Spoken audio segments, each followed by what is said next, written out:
Bethany Manktelow here. Welcome to our Millwall fan show with some new voices, but the same focus. Just everything Millwall. Enjoy! Welcome to the 2024-25 series of Millwall No One Likes Us Talkins, our Millwall fan show. I'm your host Bethany Manktelow, and with me I have the No One Likes Us Talking team of Henry Morgan, Myles Thornton and Dave Hart. Not everybody likes them, but they don't care. Breaking news, if you haven't seen it, Millwall Lionesses will face Tottenham Hotspur Women's Super League Academy side at the Den at 1 p.m. on Sunday, November 11th in the Capital Cup. This is a massive game for our Lionesses. Ticket details for the fixture will be released in due course and can be purchased using your Millwall profile via the online ticket office. Get your tickets and brawl them on. Welcome everybody. Evening Bethany. Evening Bethany, all right? Evening Bethany, all right? Thank you. Hope you're all doing well. So Henry, I'm going to start with you. Saturday was a repeat performance of a goal and a goal scorer as last season at Swansea. How was the performance for you? I think they've. I mean, it was a bit of a snatch and grab, really. Certainly, if you look at any of the stats, you look at any of the highlights of the game, Swansea had by far the better chances, and I think Jensen's definitely proven some doubters wrong. I know you're going to talk about that in a minute, so I won't go on about it too much. So I think, look, that it's a fantastic point. 3 points away from home, somewhere like Swansea. It's the end of a railway track. It's difficult to get to. We didn't have a load of fans there because obviously it being half term and that. And a late goal to win it, which probably would have sickened the home fans. I think they had something like 18 shots. They had 79% possession. Fantastic victory. I think the one thing that does begin to concern me slightly is that we've sort of slipped back into that, Neil Harris way. And I think he has changed the way he's played, very well in his second spell with us. But we concede a lot of possession, and as the season goes on, that will begin to tire our players, and that will begin to get into the legs of the players. And even when we're beating teams like Preston, if you go back and look at the stats on that game, we still only got maybe 30% possession at home, and we're winning games 3-1. So look, fantastic victory, can't take away from that. But I do think we need to think about how we can hold the ball a bit better, and support some of our midfielders like Saville and Denori. Yeah, I would absolutely agree with that. So, Myles, there has been immense fear and disgust at the board in light of Crystal Palace's interest in Esse, which is being hyped by many media sources. But what are your thoughts on that? Yeah, I don't know whether they discussed it at the board. They can't help if other boards are interested, can they? No, I think we're always going to have interest. For Romain Esse, he's an unbelievable player. He's a star, and I say he'll play for England one day. He already plays for youth team for England, the England youth team. So I don't see why he won't play for the senior team. But yeah, I think he's always going to have interest, and I think just because Crystal Palace, that's their avenue for young players. You look at Adam Wharton, you look at Eberici Eze, they got them from the Championship when they were really young. So. That's the way they look. They've seen Millwall got the player, and they think, listen, we can take a chance, but 30 million and we might think about it. Yeah, fair enough. Yeah. And Dave, was Jensen your outstanding player at Swansea, and what do you think has improved his play? Oh yeah, he was definitely my man of the match for Saturday at Swansea. Let's just look at it properly. When Jensen came to the team, it was following a time after. We had the loss of JB and Matty's death, of course.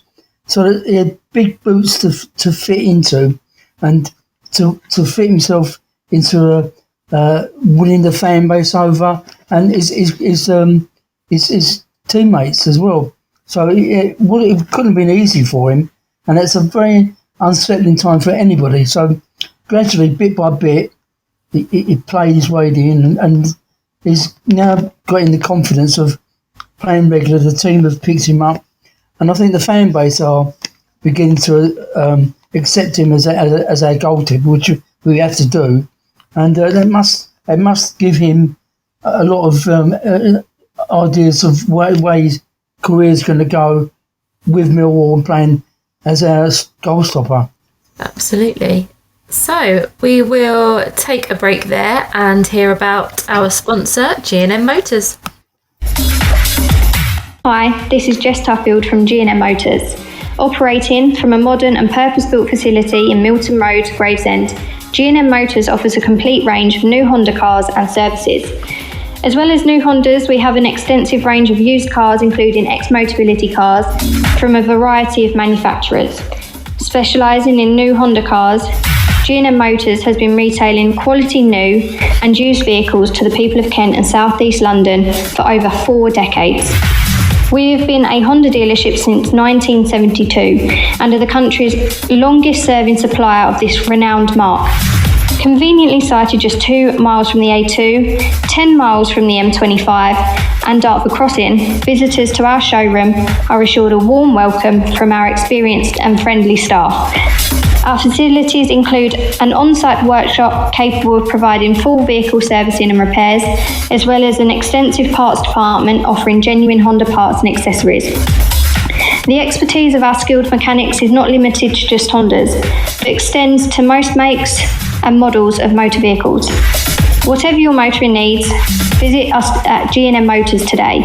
The newly extended hours of our G&M headquarters means that you can contact us from 8 a.m. till 6 p.m. on weekdays and 9 a.m. till 6 p.m. on Saturdays.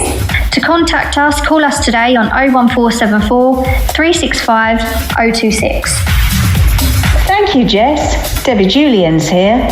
Don't forget to call Jess on 01474 81 3562. G&M Motors have been dear friends with the Julians family for over 4 decades now. From my dad Lenny to me, Debbie, Lions together. I'm your host, Bethany Manktelow, and with me I have the No One Likes Us Talking team of Henry Morgan, Myles Thornton and Dave Hart. Many thanks to our sponsor, G&M Motors. Why not check the Hondas out and see what else they've got on site at Gravesend? Our first guest made her debut on the show last season. She was so fascinating that we just had to get her back. A Lions fan from a child, the former boxer and the first boxing promoter who brought the first world heavyweight title holder from Britain in the 20th century. Currently, she's on the cinema circuit with a documentary film, Knockout Blonde, where she also provides a Q&A session. It is the one and only Kellie Maloney. Hi all, how are you all? Evening, Kellie. You okay? Evening, Kelly. Evening, Kelly. All right. Not bad, thanks. Yeah, not bad, thank you.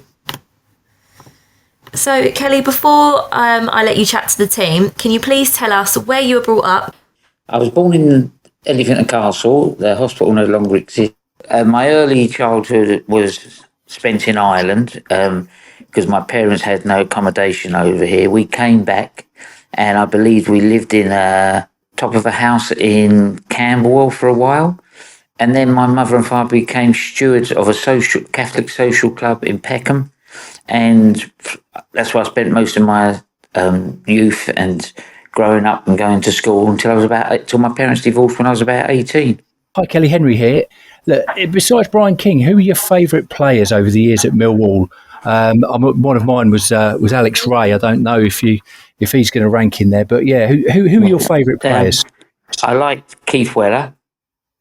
I like Jimmy Whitehouse and Eamon Dunphy. And then in the more modern players, obviously Les Briley, Herlock, Cascarino, Jimmy Cahill.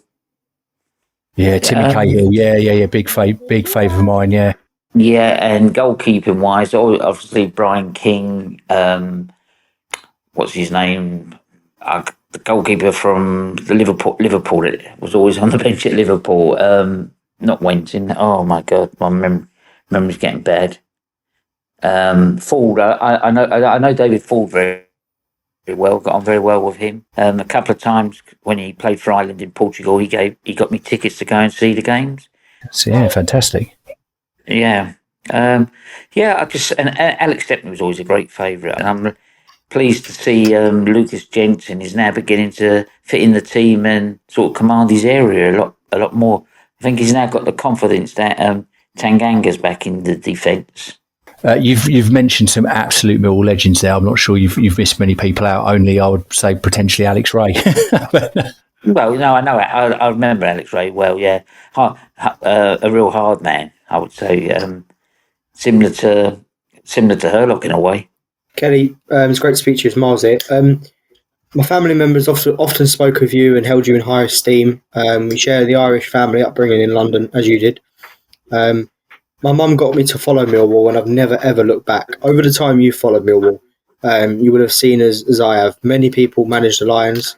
Now discounting our current manager. Who are your top 3 Millwall managers?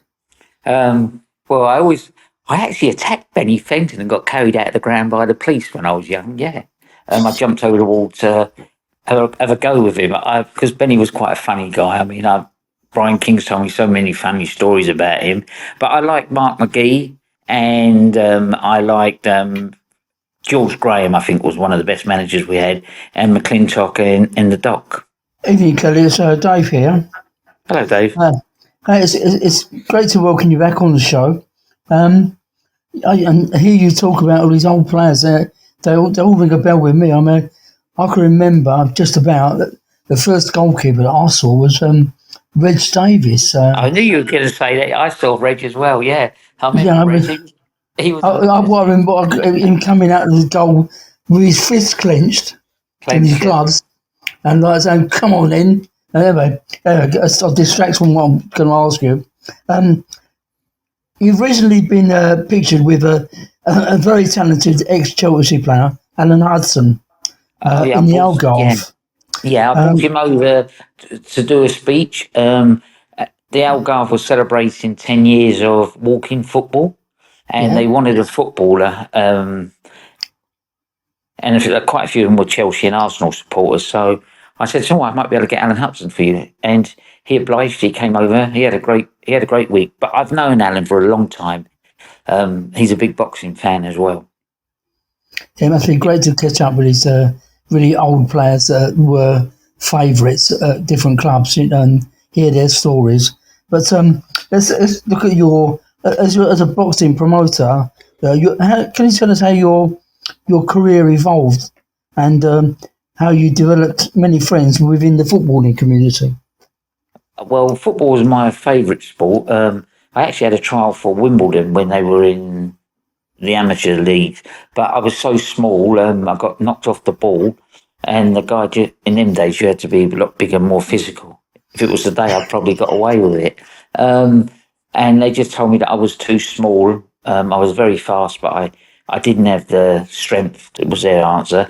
And I played for my local youth club. And boxing was just the next thing. I sort of was always I never made the school first team. I was in the school second team, and I got into quite a few fights at school. And the PE teacher just threw a pair of boxing gloves at me and said, "Maloney, if you want to fight, this is where you do it, in this." And he pointed to the gym, and we had like a makeshift ring in our school. And I just started boxing, and I thoroughly enjoyed it. And I just progressed from there. I was very small. When I wanted to go pro, they told me that I was too small. I wouldn't earn any money. And one of the really old trainers that was looking after me said, "Why don't you join us on the training team?" And I did, and I really enjoyed it. Then I became a manager. I actually have held every license in professional boxing other than a pro boxer. I think I may be one of the only few in the country that's held every license. That's great. That's great.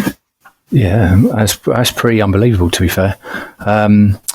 Kellie, 2 questions here. How do you feel about the start to our season this year? And did you see the thing about Jose Mourinho saying that he fancied a job with us because apparently he could walk to work? I don't know what you made of that, but I thought it was quite funny, to be fair. I thought it was great. I actually think he would be great at Millwall. His personality was blending with the fans. To me, if I was the owners of Millwall, I would sit down and say, "How can we get you here? Obviously, we can't pay you the salaries that he's used to, but why not give him shares in the club and say, well, you can become a share owner in the club if you get us into the Premiership, there's obviously big bonuses and the shares will go up. Yeah. Director of football, something like that would be good, wouldn't it? Yeah, I just think he'd be great. I mean, he was great on the touchline. The Millwall fans would just love him. Win, lose or draw, And if we gave him stick, he'd give it back to us. So it'd be great. Portugal have got some great young managers and talent out here.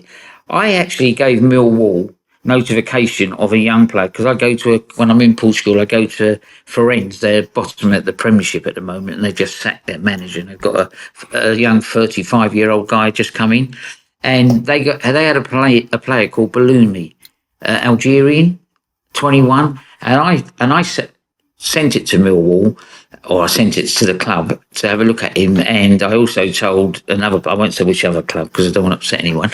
And I never got a response. And Hull City signed him for $5.5 million in the summer transfer. And he's already scored about three goals for Hull City and got a penalty. And he reminded me of a young Jimmy Carter. That's why I was so keen on trying to get Millwall interested, but would Millwall have paid €5.5 million? I doubt it.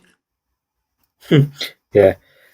Kellie, you, I want to ask you a question about Celebrity Big Brother, if that's all right. You appeared in it in the 14th series, was it? 14th, what was the experience like? Because my mum's a massive fan. She's watched it since it started. So I just wanted to ask that when I saw it earlier. It was strange. It was very different. To be honest, I wasn't really ready to go in there.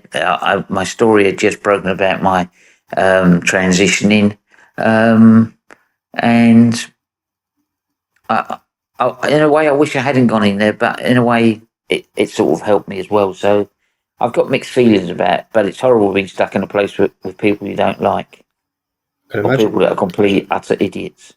And I won't name the ones. But there were some very nice people in it as well, like White D from Benefit Street, Lauren Goodyear from The Only Way is Essex, and unfortunately, sadly, George that died from Gogglebox. Oh, yeah.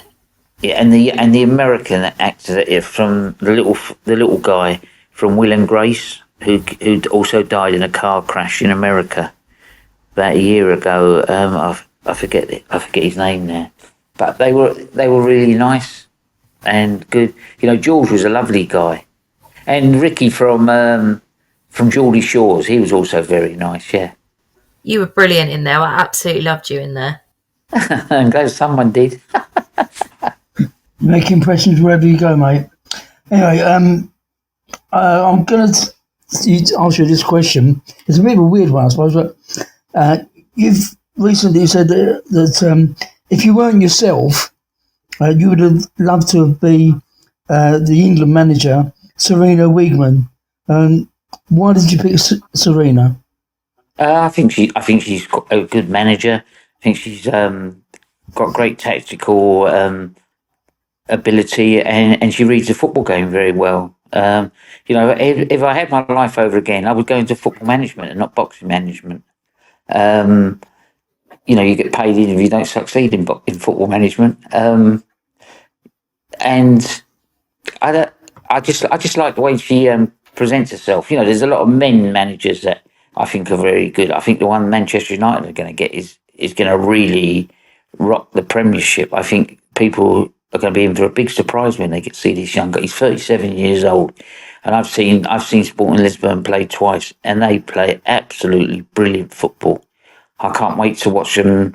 I think it's next week they're playing Man City in the European Championship League. But by the manager going, will it upset the club? I mean, they play such brilliant football. I think they would beat most British Premiership teams.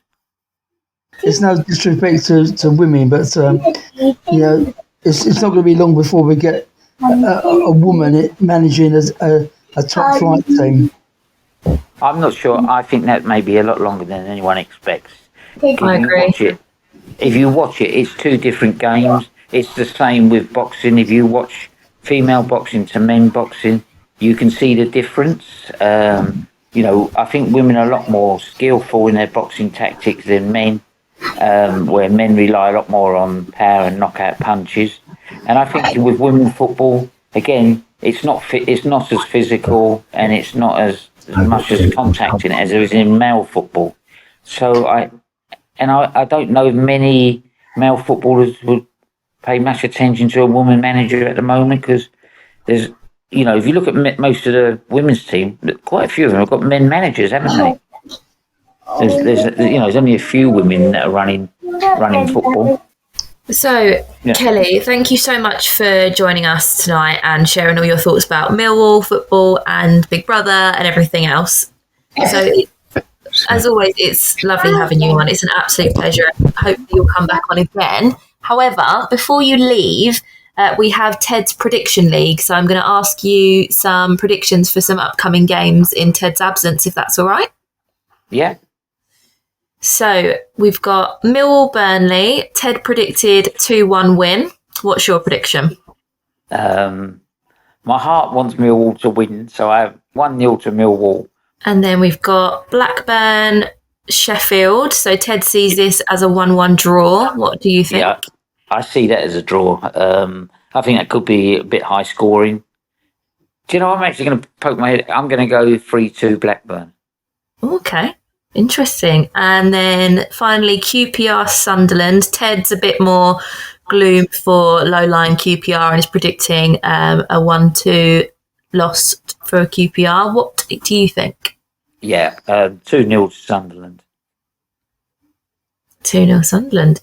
Great. So, not one of our guests has run away with it, so fingers crossed. Ted has got a big prize up his sleeve, so we will see. So until we talk again, all the best to you and yours, and please let us know when you come down the Den, because it would be so good to meet you. Yeah, definitely. Thanks, Kellie. Thanks, Kellie. Bye. Bye. Thanks, Kellie. Great having you on. Bye. So we will take a break there and hear from Harvey Brown.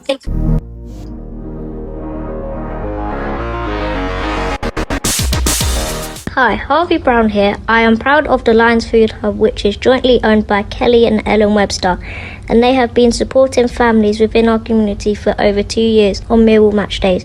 If you would like to donate to them, they have a match day donation hub by the Esse 16 bar at Coldblow Lane, end of the ground, where they accept any food or money and toiletry donations.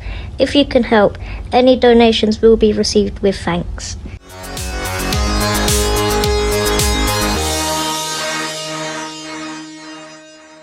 I'm your host, Bethany Manktelow, and with me, I've got the No One Likes Us Talking team of Henry Morgan, Myles Thornton, and Dave Hart. Donations of food, household needs, and money are most welcome and will make a difference to those struggling with food deprivation. Now let's hear from Ellis Barr. Hello, Ellis here, and I'm glad to be back talking about Millwall. I know many have watched my videos. Thanks for your support along the way. It is now time to hear what all the Millwall teams are up to. Come on, Millwall! Thank you as always, Ellis. Firstly, Rob brings us the weekly Romans update and Andy Dolan the Pride update. Millwall Romans continued their 100% start to the season with a 5-1 win over Stonewall, which now gives us 4 wins from 4 games and 2 wins from 2 games in the Cup. I would like to give shout out and special mention to AJ, who scored 2 more goals to add to his tally of the season, which now stands at 10 in 6 games. The first goal was a really brilliant individual goal. Second shout out would go to Addy, who also scored 2 goals in this game and all season has been incredible. Never had a bad game for us. And the final shout out this week goes to Rohan, who finally made it to a game on time and played outstandingly in midfield, controlled the game, dictated everything, and had a super game. Yeah, so really good result, obviously, with the goals, but the nicest thing as well was we had a lot of new players coming down for the first time, so it's a nice way to introduce them to the club. To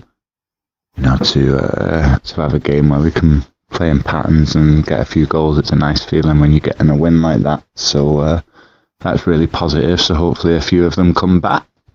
And the next game is in 2 weeks. We've got a cup game against Soho Tigers, which is another one which on paper is winnable, so try and take the momentum and maintain it into that game. Looking forward to it.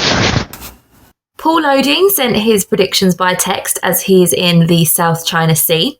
He predicts Millwall 1, Burnley 0, Blackburn 2, Sheffield 2, and QPR 1, Sunderland 3. Thanks, Paul, and we hope the South China Sea typhoon hasn't affected your break. By the way, both games were against Stonewall firsts and seconds. Well done, Romans and Pride. Our very own Myles Thornton reported for Maritime Radio in the absence of Jeff Burnage on Millwall Lionesses. Brand new from Low Lauren, that's Before the Kiss on Maritime Radio. So Millwall Lionesses secured their third win on the bounce yesterday afternoon as they beat Haywards Heath away from home. Myles Thornton reports on the weekend's action. Millwall Lionesses beat Haywards Heath women 6-1 away from home on Sunday. Ted Jones made 2 changes to the side, who beat New Haven 1-0 away from home the previous week. New signing Esme Johnson started to make her debut for the Millwall Lionesses. She signs on a dual registration basis from London City Lionesses under-21s, the club previously known as the original Millwall Lionesses. And Chloe Francis started as Shana Giordani and Mia Lockett dropped out of the squad. The first goal came after 10 minutes. Kira Watlin slotted the ball home calmly from close range. Just before the 30-minute mark, Lucy Jellick rounded the goalkeeper and struck to make it 2-0. That wasn't the Lionesses done for the half though. Kira Watlin was at it again with another close range finish to make it 3. After the break, Haywards Heath came out fighting and grabbed a goal back after a delivery into the box wasn't cleared and the striker pounced. That didn't fall to the Lionesses though, and they added their 4th as Esme Johnson, who on her debut scored to open her Lionesses account. Then Maisie Joyce grabbed herself a goal and Millwall's 5th. She headed in Chloe Francis's cross. Chloe Francis also got on the score sheet as from 30 yards out she finished off unbelievably and she finished off the scoring and the game ended 6-1. The Lionesses next face Barking FC at home on Sunday, the November the 10th, for a 1:30 kickoff. After the game, Ted Jones spoke to Kai Bennett from the Millwall Community Trust about the result. Ted, 6-1 win today against Haywards Heath Town. What were your thoughts on that? Happy result. I think performance-wise we probably could have been a little bit better. I think we were sloppy at points of the game, but as we said at the end of the game to the girls, to win 6-1 away from home, 3 games away from home to win 3 in the bounce, we can't really complain. So yeah, I feel like we could do better, but the main thing is we've got 4 training sessions now before Barking at home, so we've got a lot to work on, but yeah, definitely going in the right direction. And a variety of different scorers as well. 3 wins on the bounce, 5 unbeaten now. That must really please you. Yeah, really happy, but as I said again, the girls know we can still do better, still know we can push forwards and improve, so that's the main thing. But yeah, I think coming in, me and Jack would have bitten your hand off to be in this position so far, so yeah, really happy. And it's great to see Lucy Jellick get off the mark as well. Yeah, Lucy's been superb. She's not got the rub of the green, so many chances she's had not quite fallen her way, but she's got the goals she deserves. She set up another today, so I think she's got that one, she'll relax a little bit more and the goals will keep on coming. Thanks, Myles. Hopefully another good win against Barking after a well-deserved break. It was an outstanding performance for the Lionesses and Ted. Have you got anything to add, Myles? Has anyone else joined the squad? Well, yeah, they have. Kat Mace has joined the club. She's got plenty of higher tier experience, recently being at Maidenhead United, so another fantastic signing by Ted Jones and the team. Oh, brilliant. So, we are back at the Den on Sunday to face Burnley in the live televised match. It is also our annual Remembrance Day fixture. More on that at the show's end. Burnley's boss, Scott Parker, will be looking to return to winning ways after drawing back-to-back games, coming back from behind against Hull City, before being held to a frustrating stalemate at home to lowly QPR. Don't forget the fixture takes place at 3 p.m. on Sunday after being picked for live coverage on Sky Sports. Both Burnley and ourselves have some injury concerns to contend with heading into Sunday's encounter, so here's an early look at the team news for both outfits. Burnley will be without Benson, Bayer, Delcroix, Ekdal, Maloney, Fleming, Foster, Ramsey, Redmond, Worrell and doubts over Sarmiento and Tracer. For us, Liam Roberts, Alfie Massey, Sean Hutchinson, Dan Kellie and Idemo Amaku all played 90 minutes on the South Coast for the under-21s, while Adam Mayer completed 64 minutes. There is no sign of Coburn, although Harris hopes he might. But Bradshaw or Mitchell will not be playing yet. Despite the long list of missing players, the bookies are calling for the following odds. It's 7-4 for either Millwall or Burnley to win and 19-10 for the draw. What do we reckon, team? Don't forget, you and I must not make the same prediction as each other. Henry? I'm going to go 1-0. Fine, 1-0. Thanks, Henry. With 31% possession. Myles? We nicked my one there, Henry, but I'm going to go 1-1. Sorry, mate. I'm going to go 1-1. I think a draw will be a great result against Burnley. I think they're going to get an unbeaten run of about 13 result. Games, is it? So, yeah, a draw against Burnley would be unreal. And Dave? I'm going to go with 2-0 to Millwall. 2-0 Millwall, and I'm going to go 4-3 to Millwall. I'm feeling ambitious. That'd be an exciting game, definitely. It'll be like the Bristol City game. We're on the telly. We've got to pull it out the bag. But we don't have Bradshaw to score on Sky, do we? Don't worry. If we get that score, it'd be worth coming home to watch it again on recording. Definitely. I've got a cousin from Ireland coming over for his first Millwall game, so hopefully that'd be a great effort for him. And if we lose, then he's not allowed to come back. No. To watch Millwall. Yeah. So the remaining prediction games. So we've got Blackburn versus Sheffield. Ted's got this down as a 1-1 draw. What do you all think the score will be, Henry? Blackburn, Sheffield. Jesus. It says there's a 1-1 draw. Yeah, that's probably quite 2-1 Sheffield United. Myles? I'll go 3-1 Sheffield United. And Dave? I'll go 2-0 Sheffield United. I'm going to go for Desmond. I'm going to go 2-2.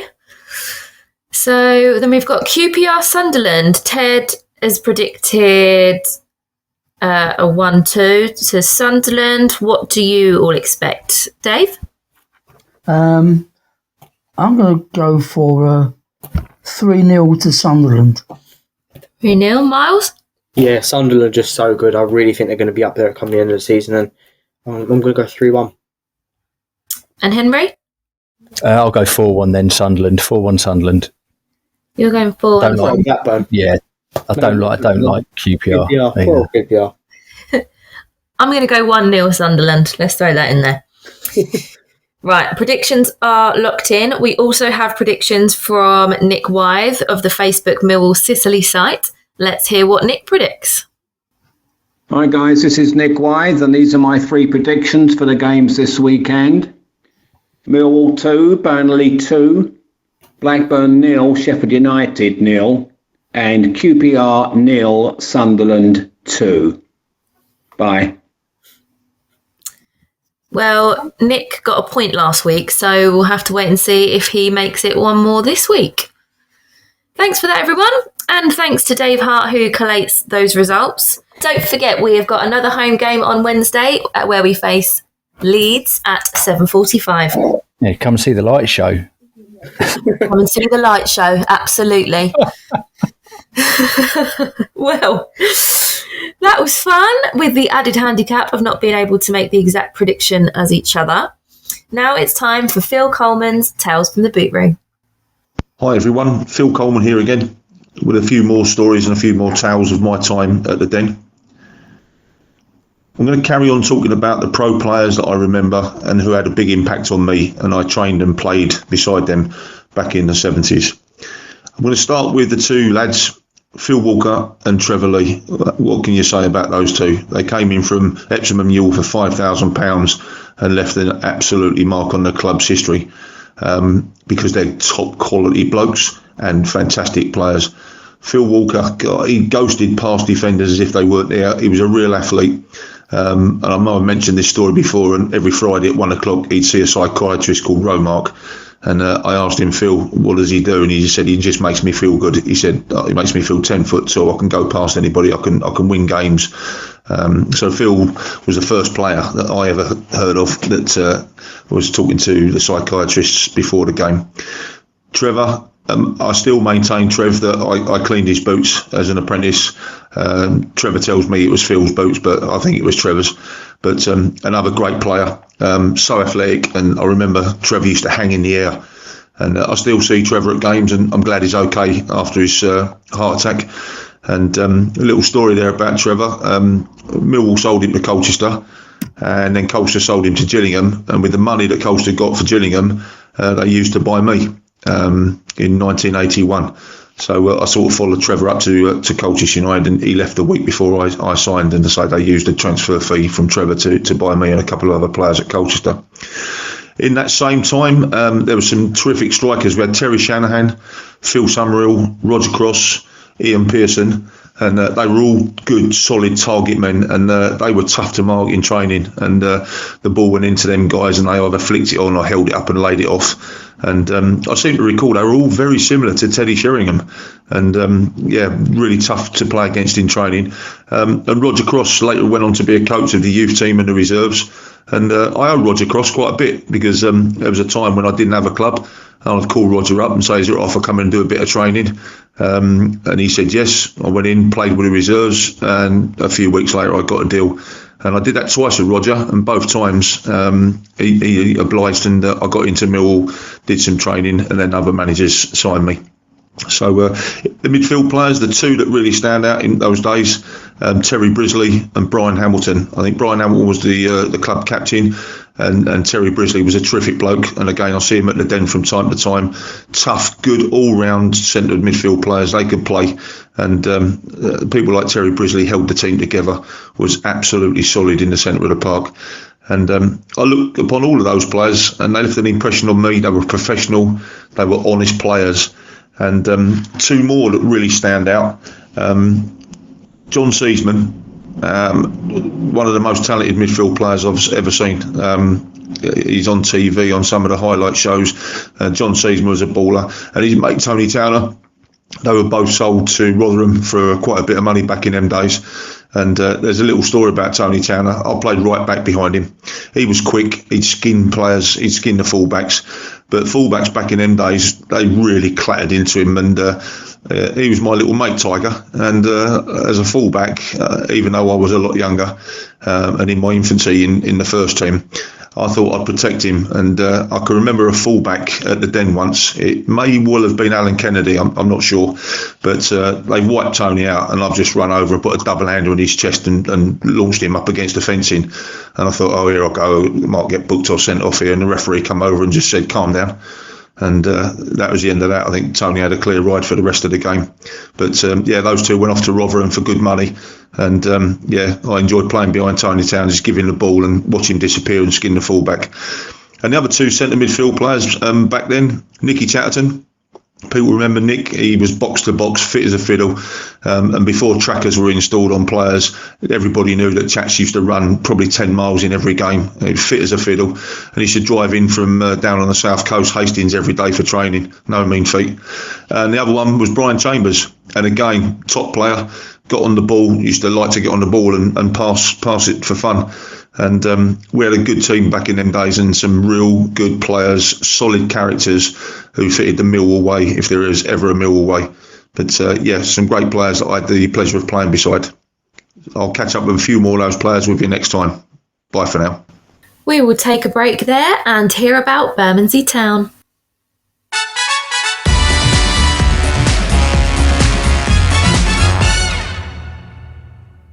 Bermondsey Town? You heard of them? I have, but what about them? They're a football club based in Rotherhithe and play at the St Paul Sports Ground, Salt Road. They ground share with Fisher on match days. It's where the Millwall Lionesses, Romans and Pride play on Sundays. Oh yeah, I know. Well, if Millwall are away, I'll get along. Check out the fixtures and details on the Bermondsey Town website. I will give it a go.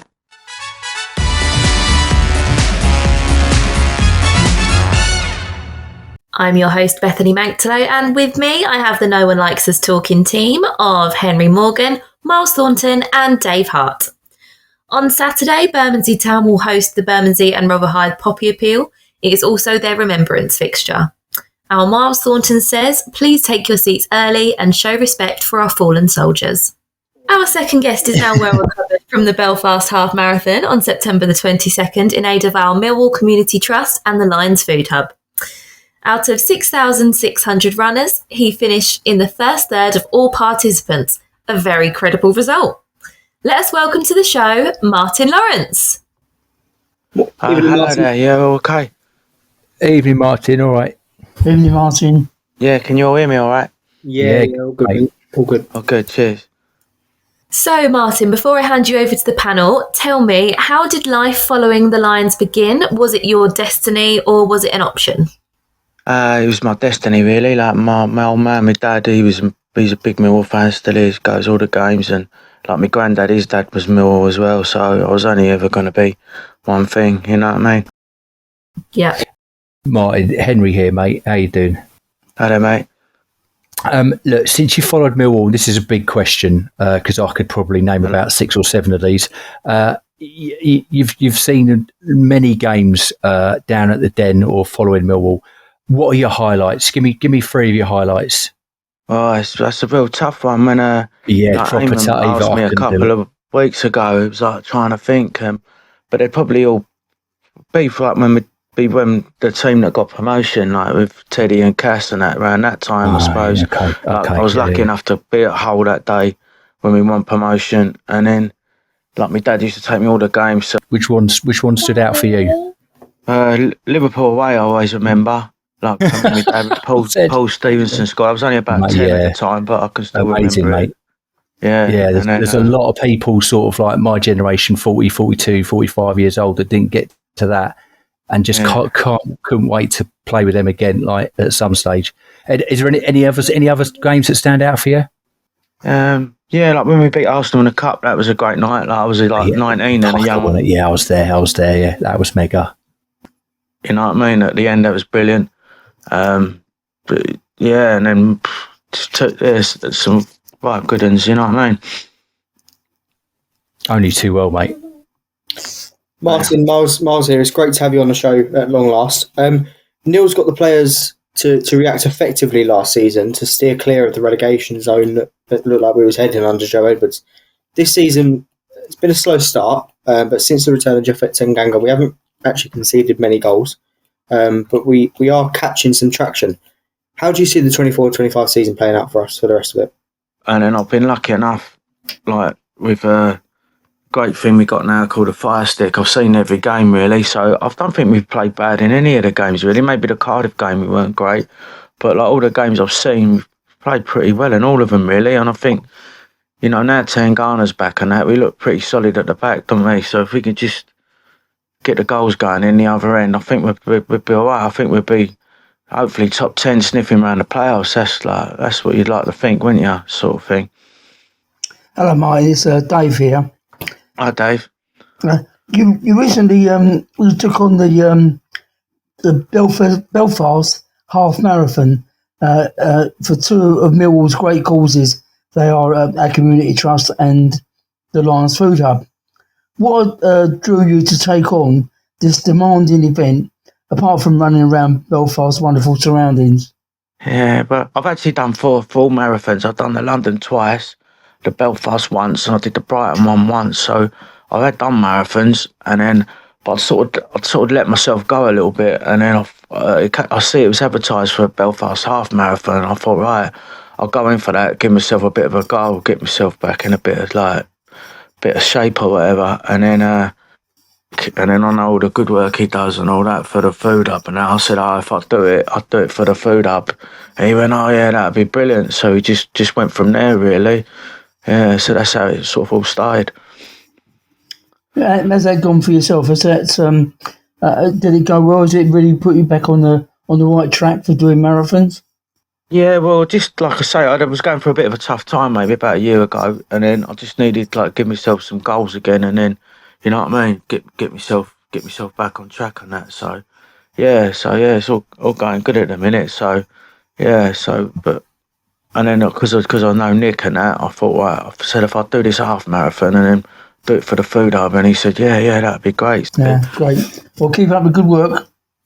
Yeah, so I only wanted to raise 500. I started off. I think I got 900 and something in the end. So well done. Right, you know what I mean? Yeah, that's great. Yeah. So all good.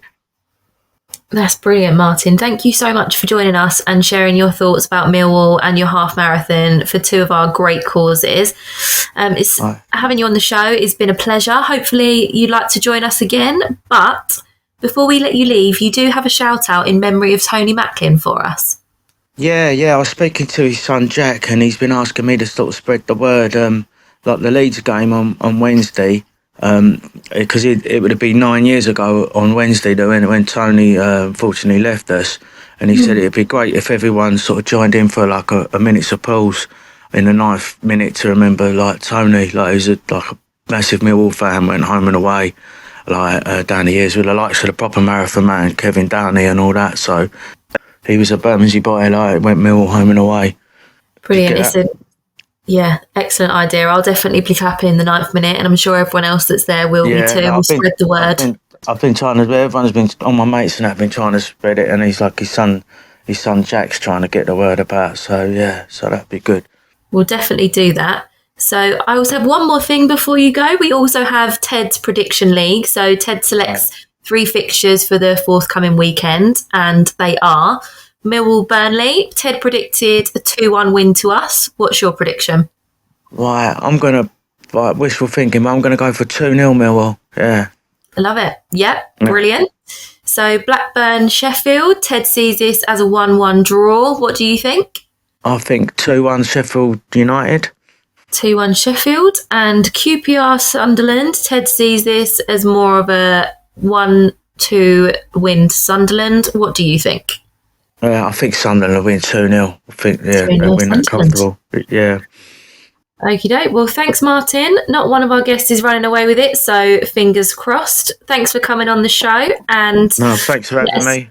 Great. Let us know if you've got any further challenges to aid any Millwall causes, and we'll do our best to promote that. So all the best to you and yours, and bye for now.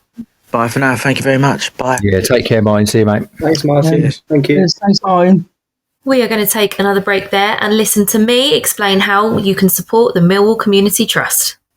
The Millwall Community Trust is something that I, Bethany Manktelow, admire for all that it does.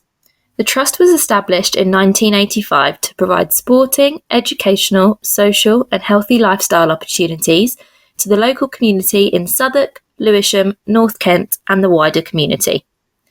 Its work is targeted at people of all ages, irrespective of race, gender or sexual orientation, and runs programmes aimed at tackling social exclusion, racism, knife crime, lack of employment opportunities for young people, mental health and disability. The Trust aims to be a progressive and campaigning charity that makes a difference to ordinary people's lives. Its work is undeniably essential to the local community. Donating to the Millwall Community Trust is easy. Visit their website and click on the Get Involved section. There are also sponsorship opportunities. To support this work, email commercial@millwallcommunity.org.uk. I'll say that again. That's commercial@millwallcommunity.org.uk. If you can, please help them to continue their vital work. I'm your host, Bethany Manktelow, and with me, I've got the No One Likes Us Talking team of Henry Morgan, Myles Thornton, and Dave Hart. If you can donate, you will help our Millwall Community Trust to deliver all their programmes across all age groups to people within our community. We are all looking forward to the next game, but in the meantime, here are a few matters of interest for Millwall fans and those interested in football. Okay, so this Sunday is the Millwall FC Remembrance fixture. Earlier in the day, Millwall Community Trust will host a British Legion military veteran coffee morning, a private event for veterans and their families. An MCT veteran programme presentation will follow this. Then at midday, all fans are welcome as both Millwall and Burnley veterans will lay a remembrance wreath at the private Leo Callaghan bench outside the Den. Afterwards, military veterans will face a community all-star 8-a-side fixture in the Lion Centre, which will also be restricted to family members only. However, you can take part. For the main remembrance event, get to your seat before 3 p.m. Service personnel will position themselves around the pitch's perimeter with a bugler, flanked by 3 further wreath-carrying service personnel leading the teams onto the pitch. After the sides have completed their respective lineup, both teams will join the bugler and wreath-carrying personnel around the centre circle before the last post will be played during the minute's silence. The referee's whistle will then end the silence. Once the teams have broken away for kick-off, service personnel will raise wreaths behind both goals. The Lions will wear poppies on their shirts, which will be auctioned from kick-off against the Clarets. All monies raised will go to the Royal British Legion Poppy Appeal. Furthermore, bucket collectors will be situated outside the ground, raising funds for the Poppy Appeal, so please dig deep. Next week, I'll be hosting an exciting show along with the panel of Bethany Manktelow, Ted Robertson and Stan Godwin. Be sure to tune in for more laughs, gossip, discussion and perhaps an attention-seeking hamster. Before the Lions face Stoke City at the Bet365 Stadium on Saturday the 9th of November at 12:30. The Lionesses, as we heard, are at a break. The under-12 Lionesses Academy side are playing on Saturday morning against Kings Hill in the JPL League at 10:15. Why not get along to St Paul's Sports Ground in Rotherhithe and give those young players of the future a boost with a good crowd roaring them on. Next week, that'll be my attention-seeking hamster that you'll probably hear from, but she's been a very good girl tonight. She's been nice and quiet, so... Don't forget, you'll be able to listen to the No One Likes Us Talking team bring reports from our games both home and away for the Lions, Lionesses, Romans and Pride, and also updates on Millwall Community Matters on Maritime Radio, broadcasting on 96.5 FM. You can also find us on Instagram, Facebook and X, formerly Twitter, YouTube, Tumblr, Instagram and all the popular podcast sites. Thank you, Henry. No problem at all. Apologies if you could hear my son in the background. He's still awake. Probably the sweets. We loved it. It was so sweet. Thank you, Dave. Thanks, Bethany. It's been a really good, interesting show tonight. And thank you, Myles. Thanks, Bethany. Thanks, everyone. Thank you to all of our listeners. Finally, let's not forget to keep it safe on the streets out there. Good night.